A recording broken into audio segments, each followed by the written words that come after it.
Authenticité, Unicité, engagement, excellence, énergie, humanité, discipline, beauté, transformation, ouverture, spiritualité.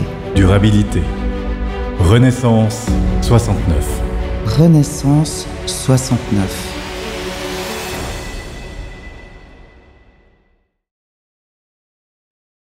Bienvenue sur Renaissance 69. Bonjour Lina. Bonjour Yann, bienvenue tout le monde sur Renaissance 69. Bienvenue tout le monde. Aujourd'hui, on va parler d'un sujet fondamental, l'engagement. Mais qu'est-ce que cela signifie vraiment? Pourquoi est-ce si crucial et comment s'y tenir sur le long terme? Pour en parler, je vais laisser la parole à Lina, experte en transformation personnelle et professionnelle. Lina, parle-nous, qu'est-ce que l'engagement pour toi? Pour moi, l'engagement, je dirais que c'est l'une des clés de la transformation durable. Malheureusement, trop souvent, on le voit comme une contrainte, alors qu'en réalité, c'est une véritable porte d'accès à la réalisation de soi. J'aime beaucoup cette approche. Je pense que ça vaut la peine de décortiquer cela ensemble. Oui, je dirais que c'est aussi une combinaison de clarté, de conviction et surtout de discipline. S'engager, c'est décider consciemment d'investir de l'énergie, du temps et des émotions dans quelque chose qui nous tient à cœur. Les niveaux d'engagement sont différents. Ils sont personnels, professionnels et sociétals. Là, on touche à beaucoup de points, je pense. Chacun, chacune a sa compréhension, sa perception de l'engagement. Qu'est-ce que ça signifie pour soi-même? L'engagement sur le plan personnel, professionnel, sociétal. Donc, il y a à plusieurs niveaux. Et probablement qu'on est différent face à l'engagement en fonction du contexte et de l'environnement. Lina, à ton avis, est-ce que nos valeurs personnelles influencent la manière dont on s'engage? Ou alors totalement. Pour moi, elles agissent comme un GPS interne. Plus elles sont claires, plus notre engagement est fort et cohérent. On parle souvent de motivation, mais pour beaucoup, il est difficile de maintenir l'engagement. Tout simplement parce que le manque de vision, la peur de l'échec, le besoin de gratification immédiate sont des freins majeurs. Me concernant, l'engagement, c'est accepter l'inconfort temporaire pour un résultat à long terme. D'où l'importance de travailler sur les stratégies pour renforcer sa discipline et rester motivé. C'est intéressant, je trouve, la notion de engagement qui présente un certain risque, parce que qui dit engagement dit échec possible. Donc, est-ce qu'il n'y aurait pas quelque chose d'inconscient finalement quand on parle, on demande aux gens de s'engager? Est-ce que c'est pas aussi se dévoiler ou devenir vulnérable, comme on parlait aussi dans notre épisode sur l'authenticité? Est-ce que l'engagement augmente le risque d'échec, à ton avis? Ça peut ou pas, ça dépend. Il y a effectivement beaucoup de fois où ça peut augmenter le risque d'échec.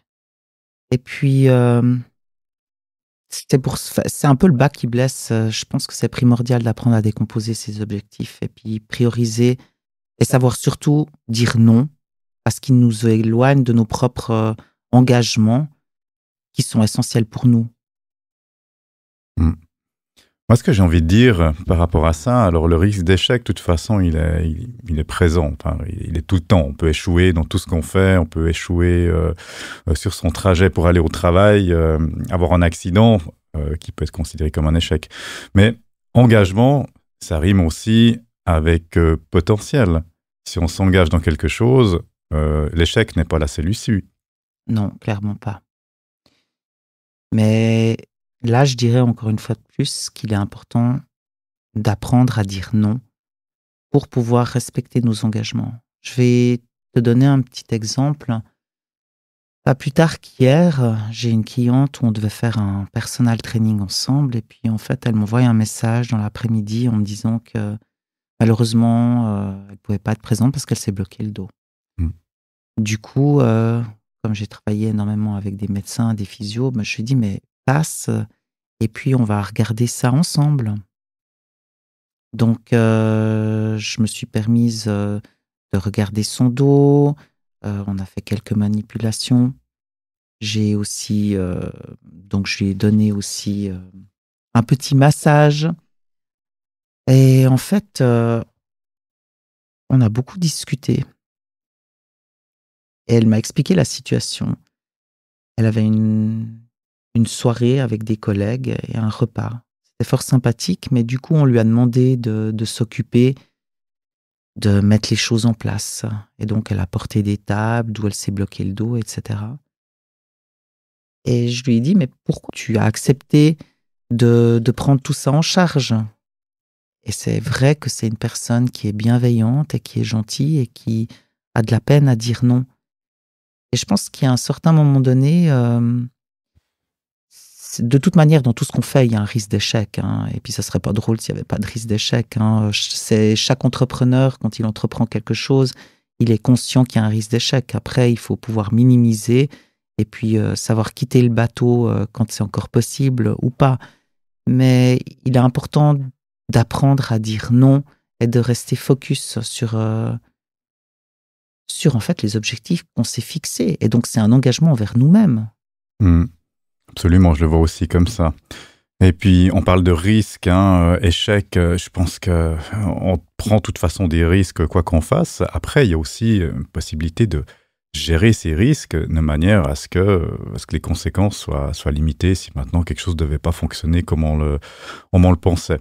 Donc, on voit toujours échec, risque comme quelque chose de très négatif, mais je suis personnellement convaincu que c'est des choses qui peuvent se gérer aussi de manière intelligente.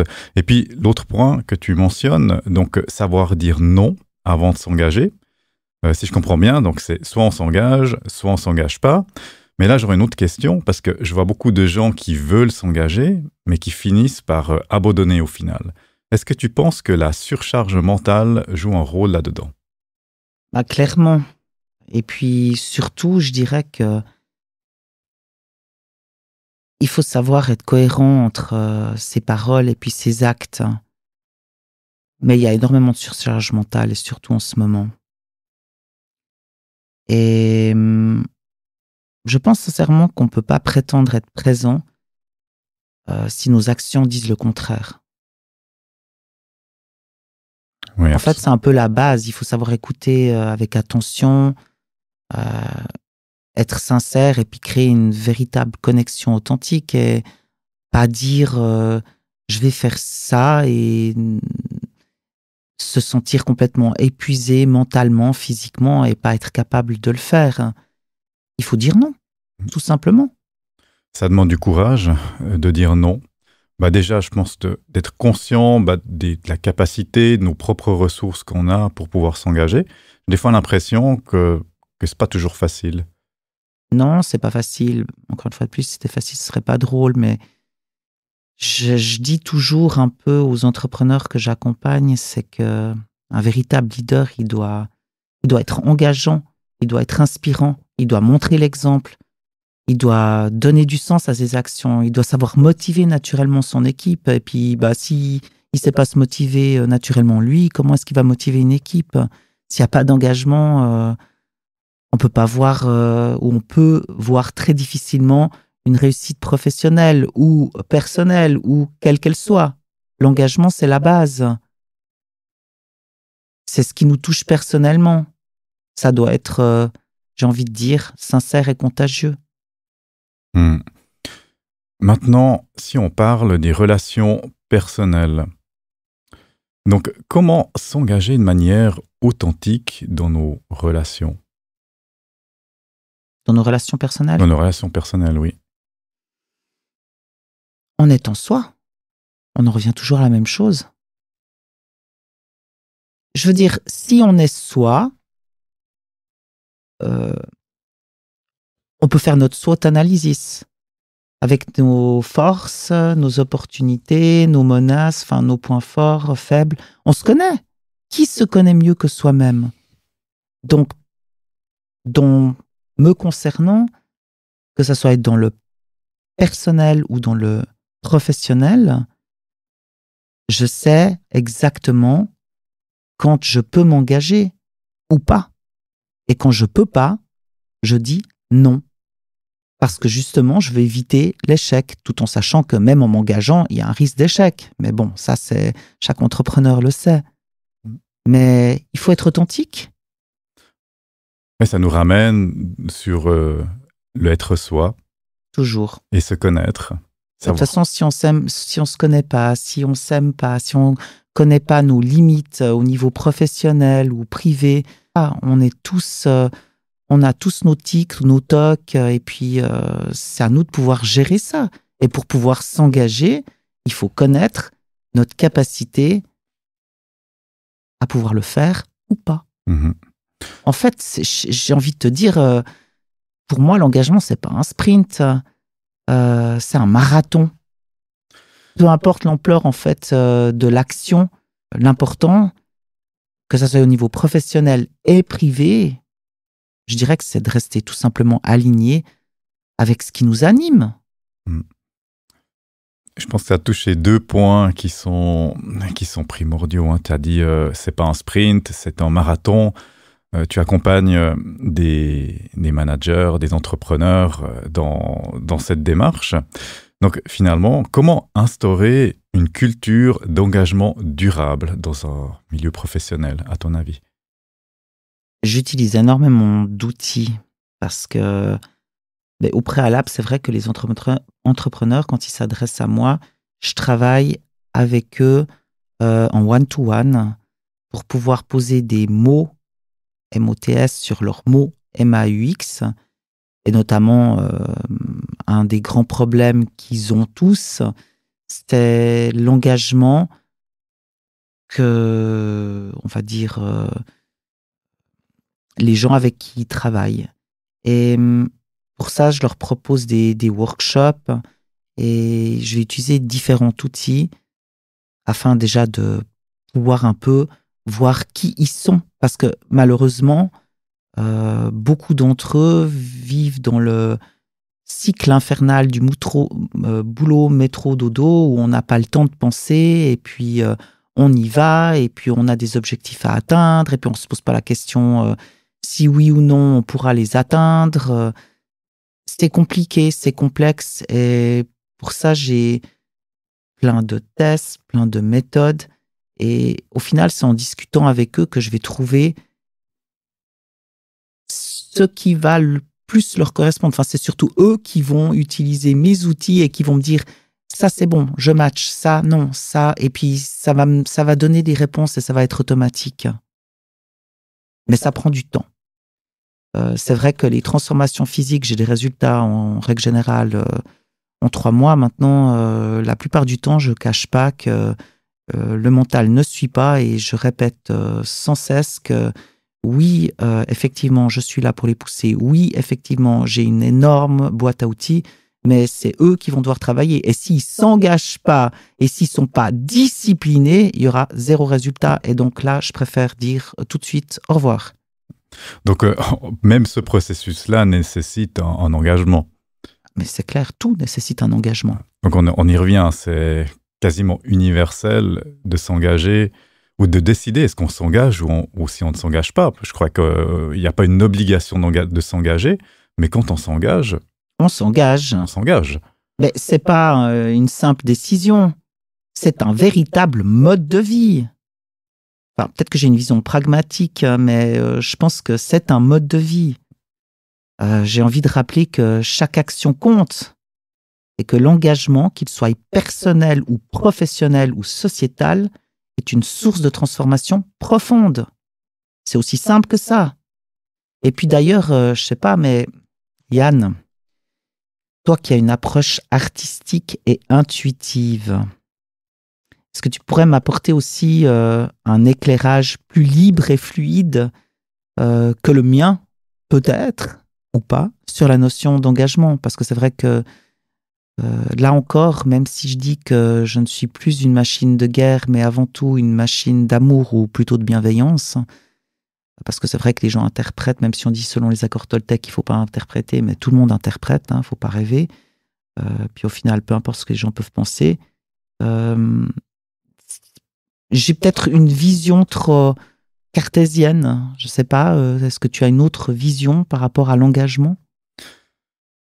Alors, je te rejoins sur le principe de l'engagement et aussi sur le fait qu'il y a un côté très carré dans l'engagement, parce qu'après, une fois qu'on s'est engagé, il faut livrer, hein, si on parle de productivité. On parle de discipline, mais ça, c'est ton domaine, tout ça. Mais même en amour. Hein. Oui. Non, je rigole, mais voilà. Oui, mais c'est vrai. Ça, c'était notre autre podcast, hein, sur l'amour. Puis d'ailleurs, on pourrait en parler encore de long en large.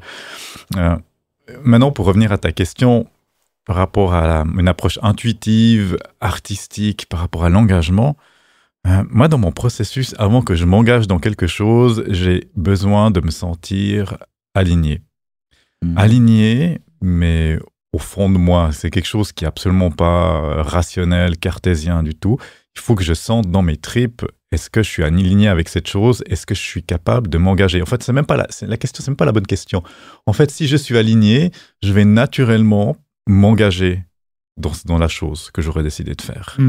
Alors, tu vois, encore une fois plus, c'est marrant parce que tu as le côté artistique et moi plus, cartésien ou je ne sais pas. Mais on dit la même chose parce que, personnellement, au niveau énergétique, si je ne ressens pas la personne, je ne vais pas m'engager. Et au niveau... puis après, l'instinct, encore une fois de plus, intuitif. Donc oui, c'est effectivement un sujet qui est important et je pense que sans engagement, on ne peut rien faire. Puis je ne sais pas, en fait, ça serait intéressant maintenant, vraiment, qu'il y ait un échange entre vous, auditeurs, auditrices. Et j'ai envie de vous demander quel serait votre premier pas vers l'engagement, un engagement plus profond. Et puis j'aimerais bien aussi que vous partagiez avec Yann et moi-même vos réflexions et que tout le monde, j'ai envie de dire, c'est important que tout le monde, parce que le collectif pour moi est important, s'engage à son échelle. C'est un bel appel à l'action, je trouve. Réfléchir sur son engagement, sur quoi on est capable et sur quoi on a envie de s'engager. Et j'ai envie de dire, le call to action, là, c'est encore peut-être un tout petit peu plus douloureux pour moi. C'est, je constate que malheureusement, les gens ont de plus en plus de peine à s'engager. Je constate la même chose que toi, Lina. Et ça m'a aussi mené à toutes ces réflexions qu'on a partagées là, ces dernières 20 minutes. Et je pense qu'il y a encore beaucoup à faire. Et ce qui serait, comme tu dis, intéressant, c'est d'échanger avec nos auditeurs. Comment vous voyez ça? Comment vous le vivez? Et qu'est-ce qui est envisageable pour vous? Et quand, la dernière fois, vous êtes-vous engagé réellement? Oui, c'est très important. Et d'ailleurs, peut-être qu'on pourrait aussi, des fois, faire intervenir des invités. Mais je dirais que vraiment, pour moi, c'est primordial. Mais s'il vous plaît, engagez-vous dans tout ce que vous faites, sinon ça n'a pas de sens. Chacun le fait à sa manière, mais engagez-vous à votre échelle. Donc, le premier engagement, est-ce que ça serait pas de s'engager pour trouver la meilleure façon de s'engager